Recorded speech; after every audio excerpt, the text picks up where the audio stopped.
The Galactic Military Academy of Proxima 3 had seen countless species pass through its steel corridors. Crythians, with their forearms and tactical brilliance. Volteri, whose Cotonus armor made them natural soldiers. Even the rare Nephilim towering giants whose single roar could shatter reinforced glass. But when Edna walked through the entrance on orientation day, nobody gave her a second glance. She was human.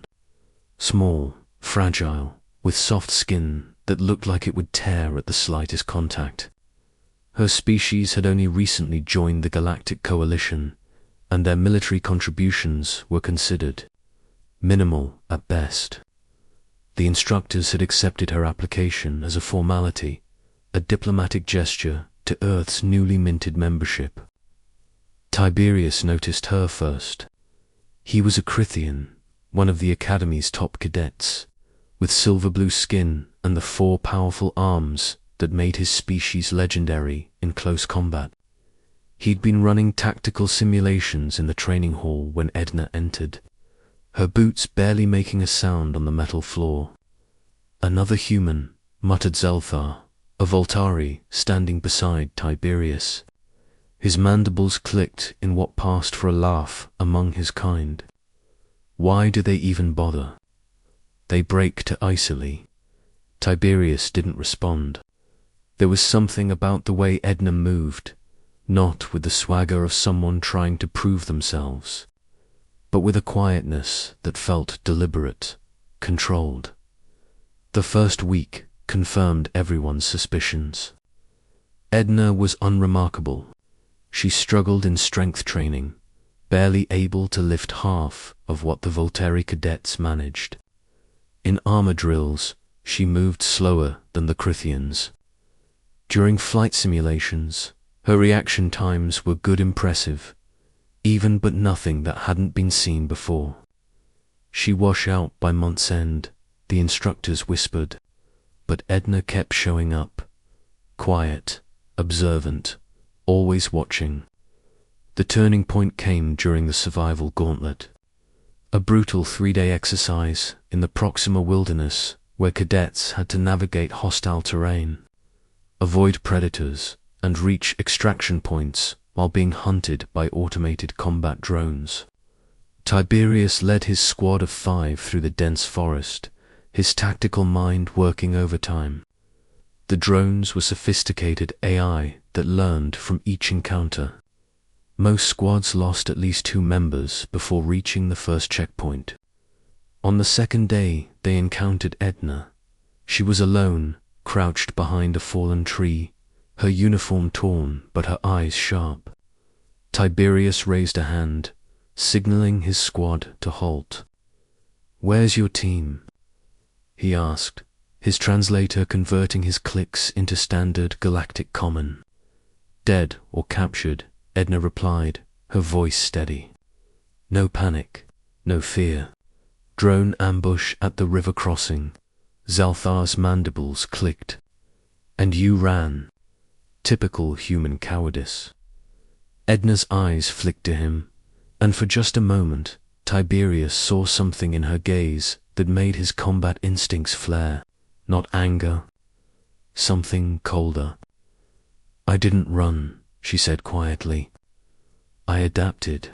Before anyone could respond, the high-pitched whine of drone turbines cut through the air. 3 combat drones descended through the canopy, their weapon systems locking onto the squad. Tiberius moved instantly, his forearms pulling weapons as he shouted commands. His squad scattered, following trained protocols, suppressing fire, find cover, establish crossfire positions. The drones adapted. They split up, flanking, forcing the squad into defensive positions. One of the Voltari cadets went down, hit by a stun round. Then another. Tiberius's mind raced through tactics. They were being outmaneuvered. The drones had analyzed their patterns, predicted their responses. In another minute, the entire squad would be eliminated.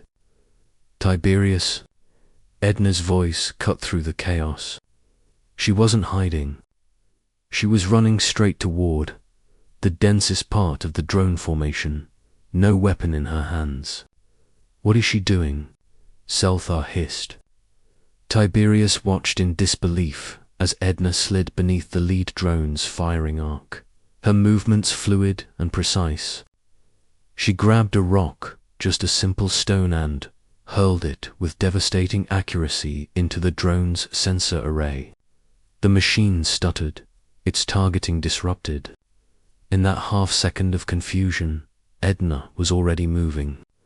She scaled a tree with shocking speed, leaped onto the second drone's chassis, and used her body weight to slam it into the ground. As it crashed, she ripped a panel free with her bare hands and tore into the wiring beneath.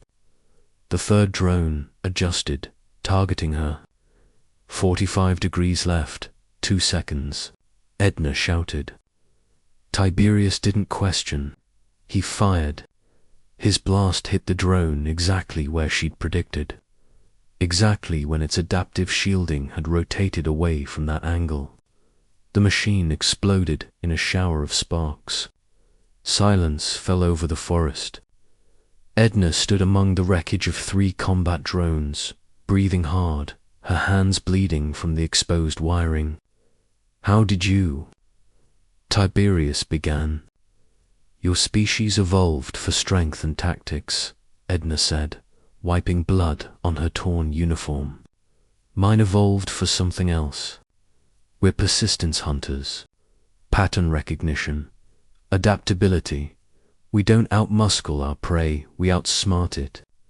We wait, we watch, we learn." Zelthar approached cautiously, his earlier mockery gone.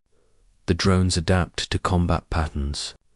You gave them nothing to adapt to." Edna nodded. "Improvisation. It's what humans do when we're outmatched. Which, in our history, was most of the time." She looked at Tiberius. "Your tactics are excellent for known variables, but these drones learned to counter them. So I changed the variables. The rest of the gauntlet became a different exercise." With Edna integrating her unpredictable human approach with Tiberius's tactical precision, they didn't just survive, they dominated.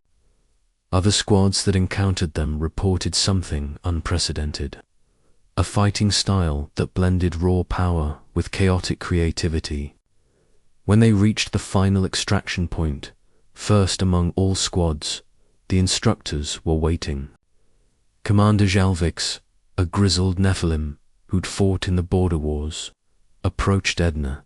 His massive form cast a shadow over her small human frame. "Cadet Edna," his voice rumbled. "Your physical scores remain adequate. Your strength below average. Your armor proficiency unremarkable." Edna stood at attention, her expression neutral. The commander's eyes narrowed. "But your tactical innovation score is the highest I've seen in 30 years. And according to Cadet Tiberius's report, you dismantled 3 Alpha-class drones with a rock and improvised combat techniques. Yes." "Sir, the Galactic Coalition has warriors," Jalvix continued. "We have soldiers, pilots, strategists. What we don't have enough of." He paused, and something like respect entered his voice. "Is what? Beings who can look at an impossible situation and find a crack in it." He stepped back, his massive hand coming up in a salute. "Welcome to Advanced Tactical Division, Cadet. Try not to break too many of our training systems." As Edna walked away, Tiberius fell into step beside her. "You knew," he said, "from the first day. You were watching us, learning how we fight." Edna smiled, the first real smile he'd seen from her. "My species spent millennia hunting animals faster, stronger, and more dangerous than us. We learned to observe, to think, to survive not by being the strongest, but by being the most adaptable. And what did you learn about us? That the galaxy has gotten comfortable, Edna said quietly. Your species have optimized your warfare, made it predictable, efficient. She looked up at the alien stars above Proxima 3. But humans, we're chaos wrapped in skin.